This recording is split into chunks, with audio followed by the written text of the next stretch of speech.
ഇതിനെക്കുറിച്ച് ആരും സംസാരിക്കാറില്ലായിരിക്കും, പക്ഷേ ഇതെന്ന് പറഞ്ഞാൽ ഓരോ അച്ഛന്മാരുടെയും കഥയാണ്, അവരുടെ കഷ്ടപ്പാടിൻ്റെ. സന്തോഷമായോ? പാവം അച്ഛൻ. എൻ്റെ അച്ഛൻ എത്ര നല്ലവനാ. ശരി, ഇപ്പോൾ ഹൗ ഡു യു ഫീൽ? എൻ്റെ അച്ഛന് 63 വയസ്സായി. ഇതുവരെയ്ക്കും 18 വയസ്സായിട്ട് അച്ഛൻ ഇതൊരു വോട്ടിട്ടിട്ടില്ല. കാരണം അച്ഛന് ഇതുവരെ എൻ്റെ ഭാഗ്യം കിട്ടിയിട്ടില്ല. ആൾക്ക് തന്നെ ജയിക്കട്ടെ. First vote. ഓക്കെ അച്ഛാ, ശരി അച്ഛാ. I just hope so.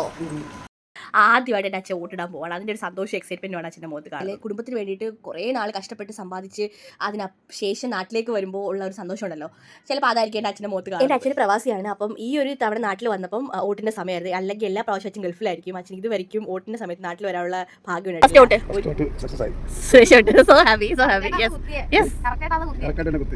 ആനന്ദാസ്രുക്കളാണോ? ആനന്ദാസ്രു.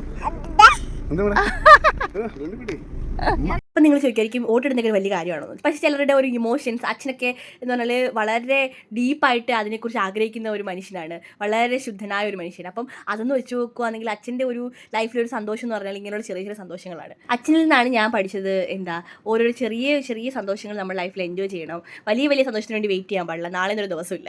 Vote കൊടുത്ത പാർട്ടിയാണ് ജയിക്കട്ടെ. പ്രൊഡക്റ്റ് ഞാൻ ടാഗ് ചെയ്തിട്ടുണ്ട്, ചെക്ക് ഇറ്റ് ഔട്ട്.